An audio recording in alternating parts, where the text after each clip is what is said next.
Good morning, everyone. Welcome sa ating Sunday Fellowship. Ngayong umaga, iniimbitahan ko po ang bawat isa para sa ating pananalangin. Let us close our eyes. Father in heaven, we thank you once again sa isang magandang umaga na binigay niyo po sa amin. Sama-sama naming pag-aralan, tanggapin ang iyong salita sa umagang ito. Salamat ang marami. Continue to release your blessing to each and every one of us today. In Jesus' name, Amen and Amen. Ngayon po ay mag-aaral po tayo muli sa salita ng Diyos. Ang title po sa ating pag-uusapan is about strength for the weak. At mababasa po natin yung ating key verse sa Psalm chapter 9. Verse 9 to 10.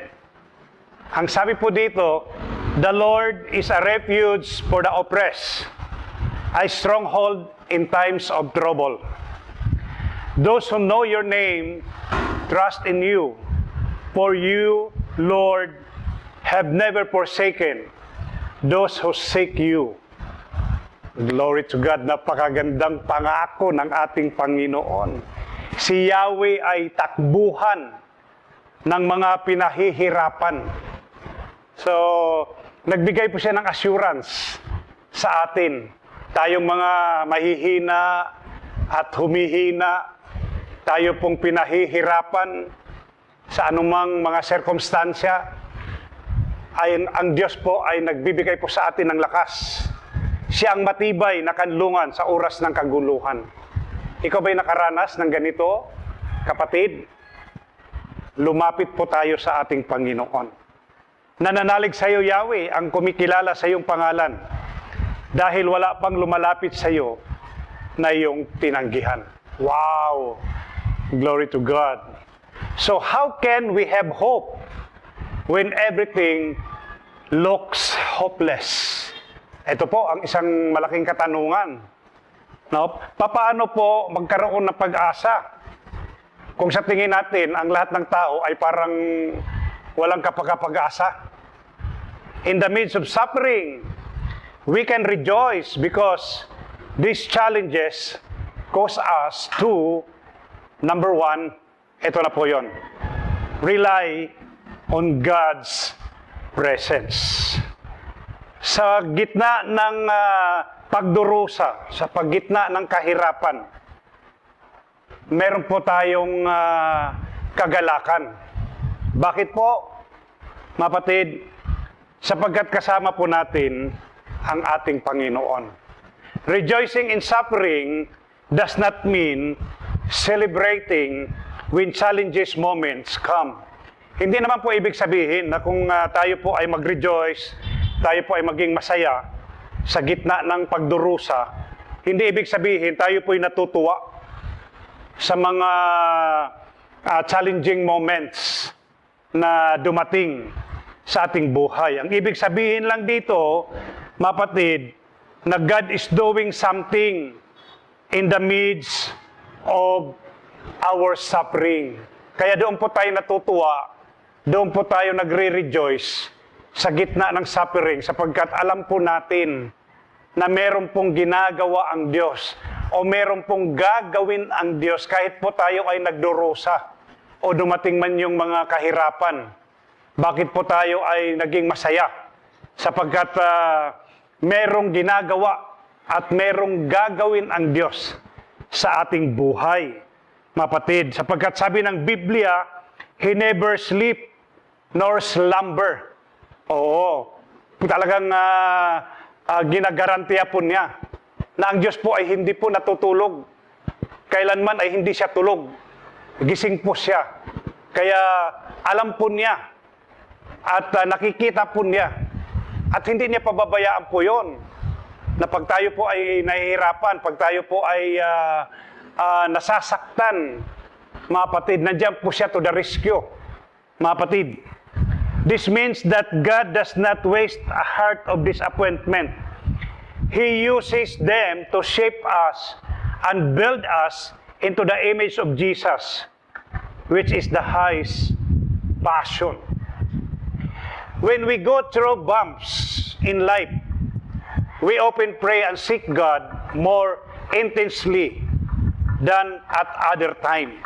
Totoo po yan. Minsan, pag tayo po ay dumanas ng mga bako-bako sa buhay, dumanas po tayo ng mga bugbog, mga problema, lalo po tayong naging mainit sa ating pananalangin at paghahanap sa Diyos. Kaya inaalaw ng Panginoon minsan yung mga sirkumstansya na ganyan, na tayo po'y nakaranas ng mga problema, mga bako-bako nga sa buhay, kasi lalo tayong humanap ng paraan na makalapit sa Panginoon. Amen po ba? Totoo naman po yan eh. Kahit kanino, kahit sa mga taong hindi kumikilala sa Diyos, kahit sa mga taong mga Kristiyano, pag nakaranas po ng mga problema sa buhay, lalo po silang naging mainit sa kanilang paglapit sa ating Panginoon. Dito, sabi po dito, na God uses challenges to make us rely on His presence. Kaya pala, inaalaw pala ng Panginoon yung mga challenges na yon sa buhay para tayo po ay umaasa at magtitiwala sa presensya ng ating Panginoon. May the Lord embrace you as you rely on Him. Sana pagpalain po tayo ng Panginoon at lalo po nating sumpungan ang Kanyang presensya sa panahon ng mga pagdurusa at mga problema. In the book of Psalm, chapter 23, verse 4, David writes that he does not fear because God is with him. He relies on God's presence, and it brings him strength and comfort. Kaya dito sa Psalm 23 verse 4 ay sinulat po ito ni David o si King David na hindi po siya natatakot sa anumang sitwasyon na meron siya sapagkat maasa po siya, natutulungan siya ng Diyos. At alam niya na kasama niya ang Panginoon. Amen po ba? Kasama po ba natin ang Diyos? O ba tayo natatakot? Di ba? Meron nga sa kanta niyan eh. Kasama natin ang Diyos. Hindi ako nangangamba. Tama po ba yung kanta ko? Para hindi ako natatakot. Kasama natin ang Diyos. Pagkasama natin ang Diyos, huwag po tayong matatakot, kapatid. Amen po ba? Remember that for there is to be a shadow, there has to be a light. Oo, huwag natin kalimutan lagi yan. Pag may anino, meron pong ilaw. No, I don't know what your valley or the shadow of death is, but I don't know who the light is that is walking with you in that valley. Kaya hindi ko alam kung ano yung kalagayan mo ngayon, anong problema meron ka. Pero alam ko na ang kasama mo ngayon ay walang iba kung hindi ang ating Panginoong Hesus. Lalo po tayong maging masigasig, lalo po tayong maging malakas, mga kapatid, sapagkat hindi po tayo iwan ng Panginoon. Huwag po tayong mangamba. Always rely on God's presence. Pangalawa, rely on God's provision. In 2 Corinthians chapter 12, verse 7, Paul reveals that he has suffered from a thorn in the flesh. God was so concerned about Paul not becoming proud. He allowed this to happen to him and prevent him from becoming conceited. So, alam naman po natin na si Paul ay nagsuffer po ng thorn in the flesh. Yung karamdamang ito na kanyang naranasan. Na nag-pray po siya sa Panginoon at itong karamdaman na ito ay hindi tinanggal sa kanya. Sabi ng Panginoon sa kanya, mas maganda meron yan sa'yo para hindi ka magmayabang.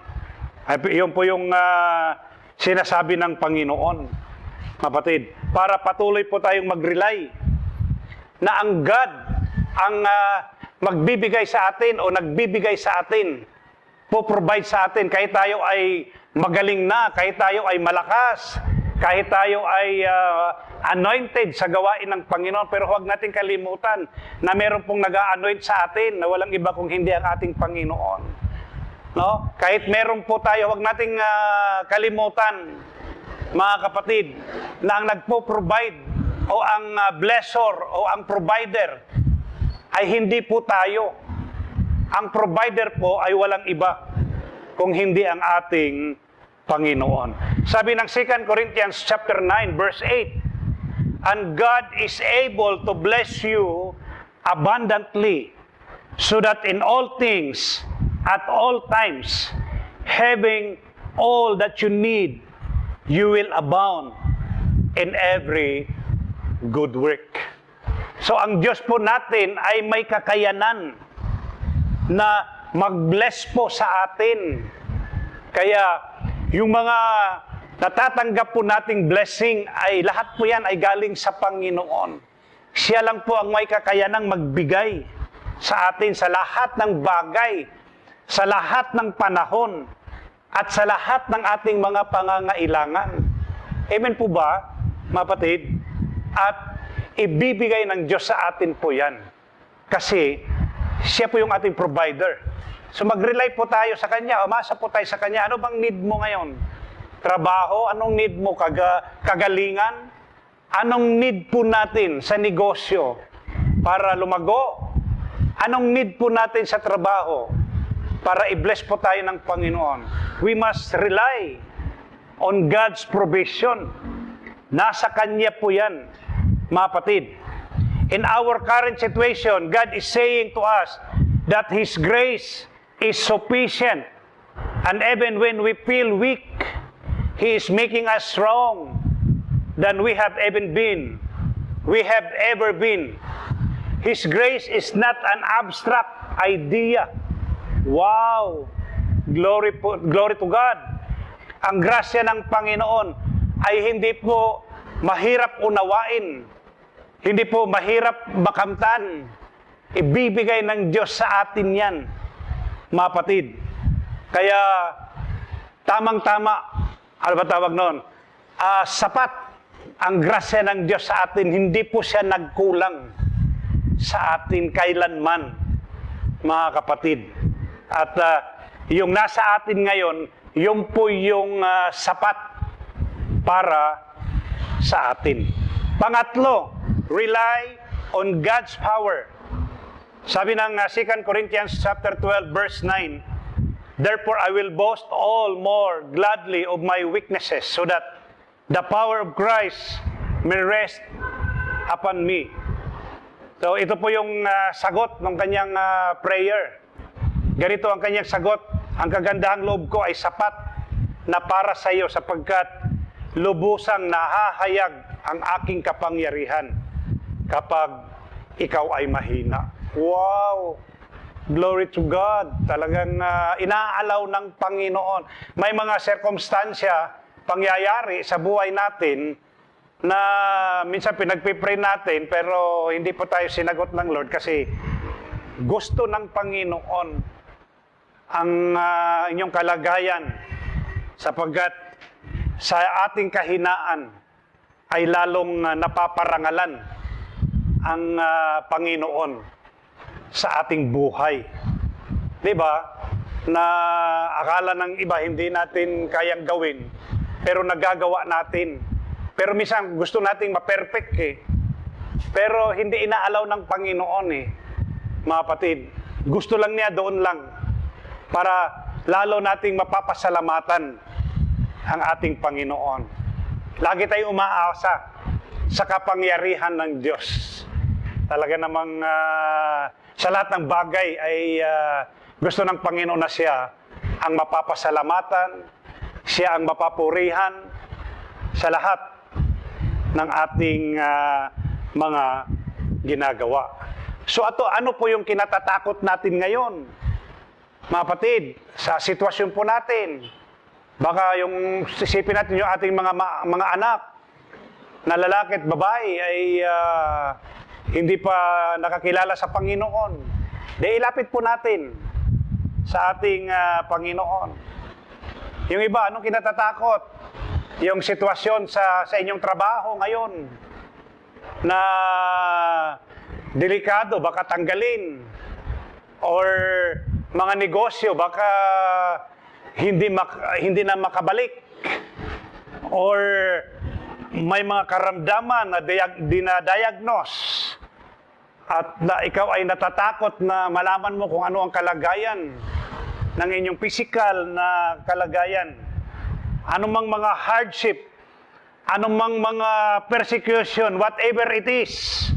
Sabi ni Pablo, he will boast in those things because when we are weak, the power of Christ rests on us, and that is our strength. Glory to God. Kailangan po tayong umasa sa kapangyarihan ng Diyos. Hindi naman po natin kayang gawin yan sa ating sariling lakas, sa ating sariling dunong, at sa marami pang mga bagay na gusto nating gawin kung hindi sa kalooban lang ng ating Panginoon. So dito, pinapakita po dito, i-recap ko lang, una, we must rely on God's presence. Pangalawa, rely on God's provision. Then, lastly, rely on God's power. Alam niyo po, minsan yung sa tingin natin na wala na tayong magagawa, inaalaw ng Panginoon minsan yan.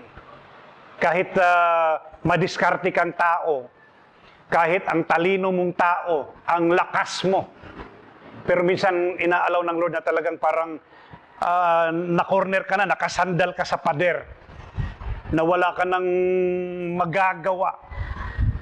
Alam niyo po, pag naranasan natin yan, isa lang ang mensahe niyan na kailangan na nating tawagin ang Diyos. Si Lord lang ang pwedeng makatulong sa atin. Walang iba nang makapagligtas sa atin sa sitwasyon na yon kung hindi ang ating Panginoon. Strength for the weak. Huwag po tayong matakot. Hindi po kahinaan yung mga sitwasyon na minsan ay wala na tayong magagawa. Napatid, ang mensahe lang noon, kailangan natin ang Diyos sa ating buhay. Baka sa iyong pag-aaral, mga estudyante, baka nahirapan ka na, baka kailangan mo na ang Panginoon. Ginawa mo na lahat. No? Lahat ng sipag, nandyan na. Lahat ng pag-aaral, pero talagang ang dami mo pang mga bagay-bagay na hindi natapos. Bakit hindi ka mag-post mo na at manalangin, tumawag sa Panginoon? Amen po ba? Marami tayong pera, minsan. Dami mo namang problema, hindi ka naubusan ng problema. Baka kailangan mong tumawag. Hindi lang tumawag, lumapit. Ang kailangan sa Panginoon. Amen po ba? Minsan, ang lakas ng physical na pangatawan, kapatid. Pero may problema ka, may karamdaman ka, na parang maubos na yung inyong salapi, mapatid, at natatakot ka na, dalawa nang maging problema mo. Wala ka ng pera, at may karamdaman ka pa. Baka kailangan po nating umupo muna, magbuni-muni, tumawag sa Panginoon, at sumunod, hanapin ang kanyang kalooban. Mapatid, ngayong umaga, iniimbitahan ko po kayong lahat sa isang maikling panalangin. Let us pray. Aming Diyos, muli, papasalamat po kami sa pagkakataong binigay nyo sa amin, sa mensaheng binigay nyo sa amin sa umagang ito. Ako nga po ang isang tao na nakaranas ng mga ganyang klaseng problema at sitwasyon. Sa oras na ito, malapit po ako sa inyo, Panginoon. Salamat sa iyong mensahe at binubuksan ko ang aking puso sa umagang ito at maghari po kayo sa akin, kumilos po kayo sa akin. Kayo na po ang magpapatakbo sa aking buhay sa umagang ito. Salamat ng marami, purihin ang iyong pangalan sa pangalan ni Jesus. Amen. and amen. God bless you, kapatid. Pagpalain po tayo ng ating Panginoon. Happy Lord's Day again.